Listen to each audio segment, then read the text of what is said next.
எல்லாருக்கும் வணக்கம். நான் வரும்பொழுது ஏதோ தெளிவான திட்டத்தோடு வந்ததுனால கரகோஷம்னு சொன்னாங்க. கரகோஷம் வந்ததுக்கு அப்புறம் தான் குழம்பியே போனேன் நான். ஏன்னா நம்ம ஒன்றும் புரியாமல் போயிட்டுருக்குறோம், இதுக்கு போய் கை தட்டுறாங்களே அப்படிங்கிற குழப்பம் வந்தது. நடைமுறையில் பார்த்தோம், திட்டம் தான் எதுக்கும் அடிப்படை. ஒரு கட்டடத்துக்கு இப்படி கேட்போமே, ஒரு கட்டடம் உறுதியாக இருக்கிறதுக்கு அஸ்திவாரம் முக்கியமாக, ஆண்டவன் முக்கியமாக, கொத்தனார் முக்கியமாக? இதுதான் கேள்வி. கொத்தனார் முயற்சி பண்ணுறவர், ஆண்டவன் அருள் பண்ணுறவர், அஸ்திவாரம் தான் திட்டம் போடுறது. எதுக்கு முதல்ல ஒரு வீடு கட்டுறதுன்னா முதல்ல பிளான், அப்புறம் தான் எஸ்டிமேட். இப்போ நாங்கள் கூட ஒரு திட்டம் போட்டு தான் உட்காந்துருக்குறோம் இங்கே. எப்படின்னா, கொஞ்சம் அந்த நாற்காலியை பின்னாடி நவுத்துனா கீழே விழுந்துருவோம் எல்லாரும் மல்லாக்க, அவ்வளவு பள்ளம். வரும்போது சொன்னார் ஜாக்கிரதையாக உட்காருங்க அப்படின்னு சொல்லி சொன்னாங்க. எப்பவுமே நாற்காலிகளை நம்ப முடியாது என்பது நாட்டிலே நடைபெறக்கூடியது. நாங்கள் அவ்வளோ சாமர்த்தியமாக திட்டம் போட்டு நகர்த்தி உட்காந்துருக்கிறதுனால தான் பின்னாடி விழாமல் இருக்கிறோம். விழுந்தோம்னா ஆண்டவனை கூப்பிட்டாலும் ஒன்றும் பண்ண முடியாது, முயற்சி பண்ணாலும் எழுந்திரிக்க முடியாது. 5 திட்டங்கள்லாம் போடுறாங்க. 5 திட்டம் ஒரு நாட்டில் போட்டாங்களாம். போட்டு அவங்க அரசியலில் உள்ளவங்க சொல்லியிருக்கிறாங்க, பொதுமக்களுக்கு அறிவிப்பு கொடுத்தாங்க. நாங்கள் 5 திட்டங்கள் போட்டு இந்த நாட்டை முன்னேற்ற போகிறோம். முதல் 5 திட்டம் முடிந்த பிறகு இந்த நாட்டில் உள்ள குடிமக்கள் ஒவ்வொருத்தருக்கும் ஒரு சைக்கிள் கொடுக்க போகிறோம்.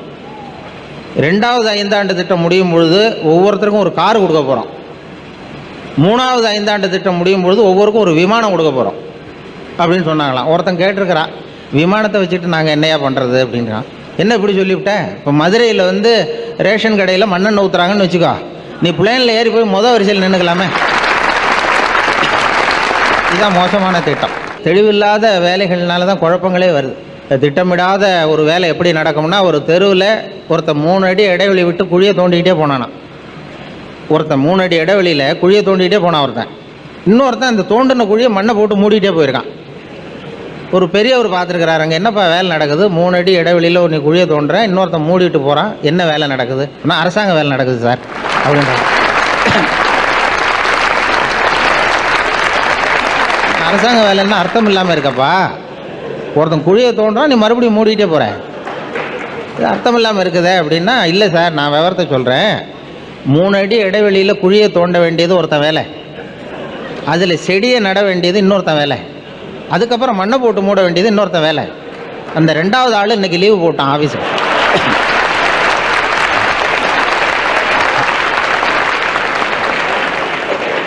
அதுக்கு நான் என்ன சார் பண்ண முடியும் அப்படின்றான். எங்கள் அதிகாரிகிட்ட சொன்னால், நீ ஓன் டியூட்டியை ஒழுங்காக பாரு, அடுத்தவனை பற்றி ஏன் கவலைப்படுற? அதாவது தெளிவான திட்டம் இல்லைன்னா இப்படிப்பட்ட குழப்பம் வரும். அதை நாங்களும் ஒத்துக்காமல் இல்லை. அதனால் எனக்கு என்ன வருத்தம்னா, பேராசிரியர் அப்துல் காதர் அவர்கள் மாட்டை விட மனுஷன் மோசங்கிறது மாதிரி சொன்னார். மனிதன்கிற முறையில் அதுக்கு விளக்கம் கொடுக்க வேண்டியிருக்கு.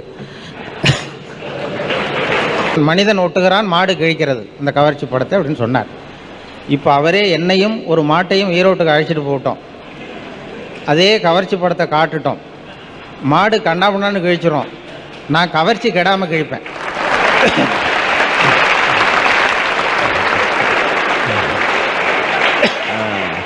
ஐயா, ரொம்ப மகிழ்ச்சி.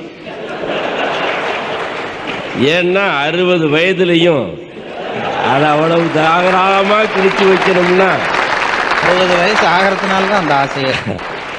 இருந்தாலும் மிருகத்தை விட மனுஷன் மேல் அப்படிங்கிறத சொல்கிறதுக்காக கொஞ்சம் அதை சொன்னேன். குன்றக்குடி அடிகளார் வந்திருந்தார் எங்கள் வானொலி நிலையத்துக்கு. அப்போ என்ன வேலை பார்க்குறேன், என்ன ஏதுன்னு கேட்டுக்கிட்டு இருந்தார். நான் பதிவு பண்ணும்பொழுது நான் விவசாய பிரிவில் இருக்கிறேன்னு சொன்னேன். விவசாயம்னா என்னென்ன, விவசாயம், கால்நடை, கூட்டுறவு, இதெல்லாம் நான் கவனிச்சிக்கிறேன் அப்படின்னேன். இந்த கால்நடைன்னா என்ன அப்படின்னு கேட்டார். கால்நடைன்னா இந்த ஆடு, மாடு, கோழிலாம் கால்நடை அப்படின்னு சொன்னேன். சரி, அதுக்கு ஏன் கால்நடைன்னு சொல்கிறீங்க அப்படின்னாரு. அதெல்லாம் காலால் நடக்குது, அதனால் கால்நடைன்னு சொல்கிறோம் அப்படின்னேன். அப்புறம் அவர் கேட்டார், மனுஷனும் காலால் தான் நடக்கிறான், அவனை மட்டும் ஏன் கால்நடைன்னு சொல்லக்கூடாது அப்படின்னாரு. நான் முழிக்க ஆரம்பித்தேன் வழக்கம் போல். அப்புறம் அவரே விளக்கம் கொடுத்தார். மாடுகள் காலால் மட்டுமே நடக்கும், மனிதன் மனதாலும் நடக்கக்கூடியவன், அதனால தான் இவனை கால்நடையில் சேர்க்கறதில்லை. இருந்தாலும் நான் மனிதன்கிற ரகத்தில் சேர முடியாது. நான் இந்த இவங்கள்லாம் சொல்கிற பேச்சை கேட்டுவிட்டு அருகம்புல் சாறு குடிக்க ஆரம்பித்ததுலேருந்து எங்கள் வீட்டில் என்னை ஒரு கால்நடையை பார்க்குறது மாதிரி தான் பார்த்துட்டு இருக்கிறாங்க. நீங்கள் முயற்சி செய்யுங்கள், வேண்டாம்னு நாங்கள் சொல்லலை. கடவுளை நம்புங்கள், வேண்டாம்னு நாங்கள் சொல்லலை. முயற்சி செய்யுங்கள், அது திட்டம் போட்டு முயற்சி செய்யுங்கள். திட்டமில்லாத முயற்சி செய்து வீணாக போயிடாதீங்கன்னு சொல்கிறோம். அவ்வளோதான், வேற ஒன்று. இப்போ இஸ்ரேலில் வந்து ரொம்ப பெருமையாக சொல்லுவார்கள். இஸ்ரேலில் வந்து எந்த ஒரு சின்ன காரியமாக இருந்தாலும் மரம் நடுறது அங்கே பழக்கம். அதாவது குழந்தைக்கு பேர் வைக்கிறீங்களா ஒரு மரத்தை நடுவாங்க, பள்ளிக்கூடத்தில் சேர்க்குறீங்களா ஒரு மரத்தை நடுவாங்க, ஏதாவது கல்யாணமாக ஒரு மரம், எந்த விசேஷமாக இருந்தாலும் ஒரு மரத்தை நடுவது அவங்க பழக்கமாக ஆக்கி மரத்தை அதிகப்படுத்தினாங்க. இவரை ஹிட்லரால் கொல்லப்பட்ட யூதர்களுக்காக ஒரு காடையே உண்டு பண்ணாங்க. தியாகிகள் காடுன்னு ஒரு பெரிய காட்டை உண்டு பண்ணி அதுக்காக அந்த தியாகிகள் தினத்தன்னைக்கு போய் அந்த காட்டை வழிபடுறத வழக்கம். ஏதோ ஒரு திட்டத்தை போட்டு மரங்களை உற்பத்தி பண்ணி இன்றைக்கு பெரிய நிலைக்கு வந்திருக்கிறார்கள். இப்போ நாம் என்ன பண்ணுறோம், அவங்க ஏதாவது ஒரு விசேஷம்னா மரத்தை நடுறாங்க. நான் ஒரு விசேஷம்னா ஒரு கல்யாணம்னா கூட குறைஞ்சது 2 வாழை மரத்தை வெட்டுறோம். இங்கே வந்து நாம் அப்படி அந்த திட்டமிடாத முன்னேறுறது எதுவும் நடக்காதுங்கிறது தான் எங்களுடைய இது. ஒரு சின்ன திருடம் கூட திட்டம் போட்டால் தான் அவன் ஜெயிக்க முடியும். எந்த ஒரு செயலும்னு தான் சொல்லியிருக்கிறாங்க, நல்ல செயலாக கெட்ட செயலான்னு அவங்க சொல்ல. குடும்ப டாக்டர் ஒருத்தர் வீட்டுக்கு ஒருத்தர் ஸ்கூட்டரில் ஒருத்தர் வந்திருக்கான், வச்சுட்டு உள்ளே போய் பேசிகிட்டு இருந்தார். வெளியில் வந்து பார்த்தா அந்த ஸ்கூட்டர் திருட்டு போயிட்டுது. உடனே இவங்க போலீஸில் புகார் கொடுத்துட்டாங்க. மறுநாள் என்னாச்சுன்னா எந்த இடத்துல திருட்டு போச்சோ அதே இடத்துல அந்த ஸ்கூட்டரை கொண்டாந்து வச்சுட்டு போயிட்டான். எடுத்துகிட்டு போனாள். இது யார் எடுத்துகிட்டு போனது கொண்டாந்து வச்சதுன்னு தெரியல. பார்த்தா அதில் ஒரு லெட்டர் எழுதி வச்சுருந்துருக்குறாங்க. எடுத்துகிட்டு போனாள், நான் வந்து திருடன் கிடையாது, திருடுறது என்னுடைய தொழில் இல்லை, எங்கள் சொந்தக்காரர் ஆஸ்பத்திரியில் இருந்தார், அவசரமாக இருந்ததுனால எடுத்துகிட்டு போனேன், என்னை மன்னிச்சுங்க, இருந்தாலும் திருட்டு தான் என்னுடைய மனசாட்சி என்னை உறுத்துது, என்னை நீங்கள் மன்னிச்சுக்கணும், இருந்தாலும் என்னால் உங்களுக்கு ஒன்றும் செய்ய முடியாது, இருந்தாலும் நான் வந்து என் குடும்பத்தோடு பார்க்குறதுக்கு குணான்னு ஒரு படம் இப்போ ரிலீஸ் ஆகுது, இந்த படத்துக்கு டிக்கெட்டு புக் பண்ணி வச்சுருக்கேன், ரிசர்வ் பண்ணி, இதை உங்கள்கிட்ட கொடுத்துறோம், நீங்கள் எடுத்துங்கன்னு வச்சுட்டு போயிருக்கான். சரின்னு பாருங்கள், இப்படி ஒரு நல்லவன் சொல்லி அந்த டிக்கெட் எடுத்துகிட்டு அந்த டாக்டரும் குடும்பத்தோட சினிமா பார்த்துட்டு வந்தால் வீட்டில் இருக்கிறது பூரா திருடிட்டு போட்டானா.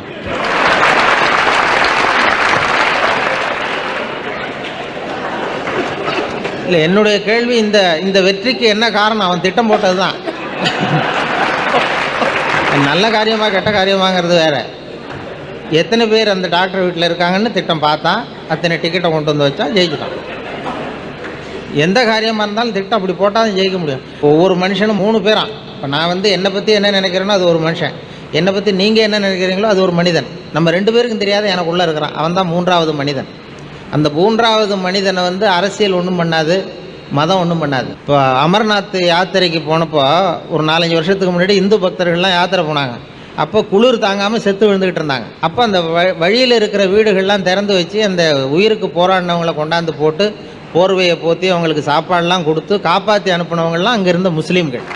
அங்கே வந்து அந்த மதத்தை பார்க்கலாம். குஜராத்தில் இந்த பூகம்பம் வந்தது, அப்போ எல்லாரும் இடிபாட்டுக்கு இடையில சிக்கி தவித்தவர்களை இந்த RSS இளைஞர்கள் தான் காப்பாற்றினாங்க. இப்போ பத்திரிகையில் எழுதுகிறான், RSS இளைஞர்கள் தோளில் கிடந்தவர்கள்லாம் முஸ்லீம்கள் அப்படின்னு எழுதுறான். அவங்க ஒன்றும் ஜாதியை பார்த்துட்டு மதத்தை பார்த்துட்டு போய் காப்பாற்றலை. அந்த உண்மையான 3வது மனுஷங்கிறவன் உள்ள இருக்கிறான். அது அந்த மனித நேயம் தான் தேவை. உலகத்தில் படைத்தவன்னா ஒரு சக்தி தான் இருக்க முடியாது. ஒரு பையனை கேட்குறோம், அதை போகிறார், அவர் யார் அப்படின்னா அவர் தான் எங்கள் அப்பா அப்படின்பா. அதை ஒருத்தர் போகிறாரு, அவரும் எங்கள் அப்பா தான் அப்படின்னா சொல்லுவான். அப்படி தான் சொல்லிகிட்டு இருக்கிறாங்க. இப்போ மதவாதிகள் தெருவில் சண்டை போட்டுக்கிட்டு இருக்கிறாங்க 2 பேர். ஒரு கும்பல், பெரிய கும்பல் வேடிக்கை பார்க்குது. ஒரு சின்ன பையன் வேடிக்கை பார்த்துக்கிட்டு இருக்கிறான். 2 பேருக்கு பயங்கரமான சண்டை, சுற்றி கும்பல் வேடிக்கை பார்க்குது. ஒரு பெரியவர் வந்தார், இந்த பையன்கிட்ட விசாரிக்கிறார், அங்கே என்னப்பா சண்டை, அங்கே என்ன கூட்டம் அப்படின்னு கேட்குறாரு. அவன் சொன்னான், அந்த பையன் ஒன்றும் இல்லை, எங்கள் அப்பாவுக்கும் இன்னொருத்தருக்கும் சண்டை. பெரியவர் கேட்டார், சரி அந்த 2 பேரில் யார் உங்கள் அப்பான்னு கேட்டார். சண்டையே அதுக்காக தான் நடந்துகிட்டு இருக்கு. இப்போ நாம் மதவாதிகள் போடுற சண்டைக்கு அதுக்கு என்ன வித்தியாசம் இருக்கு? அதே சண்டை தான் இப்போ நடந்துகிட்டு இருக்கு. உண்மையான மனிதனை அடையாளம் கண்டுகொள்ள வேண்டும்ங்கிறது தான் ரொம்ப முக்கியம். அதனால் அந்த திட்டம் போடுவது தெய்வத்துக்கும் முயற்சிக்கும் துணையாக இருக்குங்கிறது தான் என்னுடைய.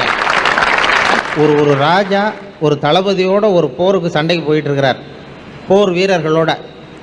ஒரு கட்டத்தில் அவங்க எதிரிகளை ஜெயிக்க முடியாதுங்கிற அவநம்பிக்கை வந்துட்டுது இந்த வீரர்களுக்கு.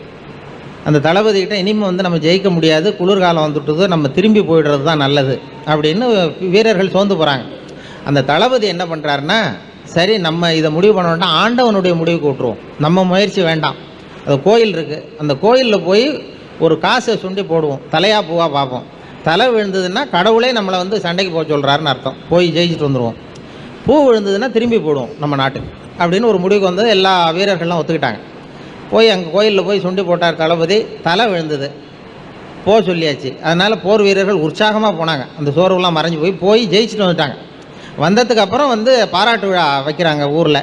அப்போ வைக்கும்பொழுது அந்த தளபதி சொன்னாராம், அந்த காசை எடுத்து காட்டினார், 2 பக்கமும் தலை உள்ள காசாக அது. அதாவது உங்களுக்கு நம்பிக்கையை ஊட்டுவதற்காக நான் இந்த காசை சுண்டி போட்டேன். இப்போ இந்த சம்பவத்தில் தெய்வம் துணை செஞ்சுதா அந்த போர் வீரர்களுடைய வீரம் துணை செஞ்சா, இவன் போட்ட திட்டம் துணை செஞ்சுதான் அப்படிங்கிறது தான் என்னுடைய கேள்வி. அதனால் அந்த திட்டம் போடுவது தெய்வத்துக்கும் முயற்சிக்கும் துணையாக இருக்குங்கிறது தான் என்னுடைய வாதம். கடவுள் என்பது எங்களை பொறுத்த வரைக்கும் அது வந்து ஒரு பெயர் சொல்லே அல்ல, அது ஒரு வினைச்சொல். காடுங்கிறது நவுன் இல்லை, வர்பு. அந்த பெயர் சொல்லுன்னு நினைக்கும் பொழுது தான் அவங்க குழப்பமே ஆரம்பம். இந்த செயல், இந்த பூமி சுற்றிக்கிட்டு இருக்கு, அதுக்கு யார் பெட்ரோல் போடுறா? பூமி சுற்றுதில்லை, தானாக சுற்றுது. அதுக்கு யாரும் பெட்ரோலோ எரிபொருளோ போடுறதில்ல. அதுதான் செயல். அது தானாக இயங்குவது. அது நாமளாக இயக்குவது வேறு மற்ற செயல்கள். அதனால் வந்து அந்த அந்த கருத்து வேறுபாடெல்லாம் இல்லை. திட்டமிடாத வாழ்க்கை வந்து வீணாக போகுங்கிறது